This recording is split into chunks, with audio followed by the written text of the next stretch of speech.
क्या हो अगर भारत की सेना किसी भी खतरे का जवाब सिर्फ मिनटों में दे सके, बिना लंबी तैयारी, बिना फ्यूल भरने की झंझट और दुश्मनों को मौका दिए बिना। और आज हम बात करने वाले हैं भारत की अगली पीढ़ी की उस मिसाइल के बारे में जो पृथ्वी जैसी पुराने सिस्टम को रिप्लेस कर सकती है और गेम पूरी तरह बदल सकती है। 1990 के दशक में आई पृथ्वी मिसाइल अपने समय में एक बड़ी उपलब्धि थी, लेकिन आज के हाई स्पीड वॉरफेयर में इसकी सीमाएं साफ दिखने लगी हैं। सबसे बड़ी समस्या लिक्विड फ्यूल सिस्टम, जिसे लॉन्च करने से पहले भरना पड़ता है, जिसमें समय लगता है और जो दुश्मन के लिए एक बड़ा टारगेट विंडो खोल देता है। ऐसे में सवाल उठता है कि क्या भारत इसके आगे बढ़ चुका है? जी हां, defence research and development organisation यानी डीआरडीओ अब एक नई मिसाइल पर काम कर रहा है जो पूरी तरह सॉलिड फ्यूल और कैनिस्ट्राइज्ड है। अब यहाँ ये दो शब्द समझना बहुत जरूरी है। पहला, सॉलिड फ्यूल क्या है? दरअसल सॉलिड फ्यूल मिसाइलें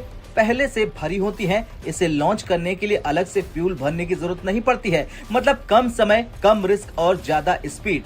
दूसरी है कैनिस्टराइज्ड मिसाइल। इसका मतलब है कि मिसाइल एक शील्ड कंटेनर में रखी जाती है, यानी वो हमेशा लॉन्च रेडी रहती है। आप इसे कहीं भी ले जा सकते हैं और जब जरूरत हो तुरंत फायर कर सकते हैं। अब पृथ्वी और नई मिसाइल की तुलना करें तो पृथ्वी मिसाइल लिक्विड फ्यूल लॉन्च से पहले तैयारी जरूरी है और ज्यादा समय और ज्यादा खतरा भी दिखाता है, लेकिन नई डीआरडीओ मिसाइल सॉलिड फ्यूल, कैनिस्ट्राइज्ड और मिनटों में लॉन्च होने वाली है। इसके अलावा शूट एंड स्कूट कैपेबिलिटी से लैस हैं। शूट एंड स्कूट का मतलब होता है फायर करो और तुरंत लोकेशन बदल लो। इससे दुश्मन को जवाब देने का मौका भी नहीं मिलता है।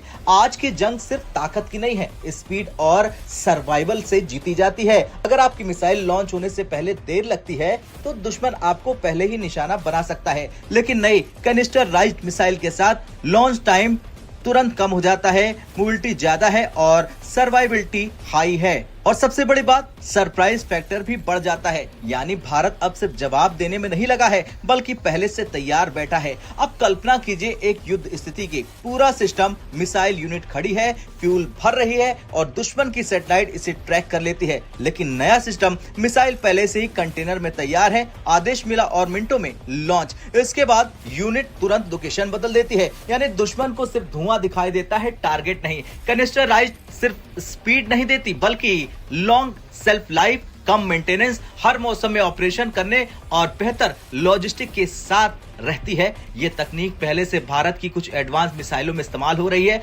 और अब इसे नई टैक्टिकल मिसाइल में लाया जा रहा है। ये बदलाव सिर्फ एक मिसाइल का अपग्रेड नहीं है, ये भारत की वॉर डॉक्ट्रिन में बड़ा बदलाव का संकेत है। खैर, साफ है कि डीआरडीओ की ये नई कैनिस्टराइज्ड मिसाइल भारत की ताकत को मिनटों में प्रतिक्रिया देने वाली शक्ति में बदल देगी। ऐसे में सवाल है, क्या ये सिस्टम क्षेत्रीय संतुलन को बदल देगी और क्या भारत इस टेक्नोलॉजी के साथ एक नया मानक सेट करेगा? आपका क्या कहना है? कमेंट में डीआरडीओ की नई नेक्स्ट जेन मिसाइलें, विशेष रूप से शौर्य एनजी और नई सॉलिड फ्यूल आधारित एसआरबीएम, अपनी रेडी टू फायर क्षमता के कारण मिनटों में लॉन्च होने में सक्षम है।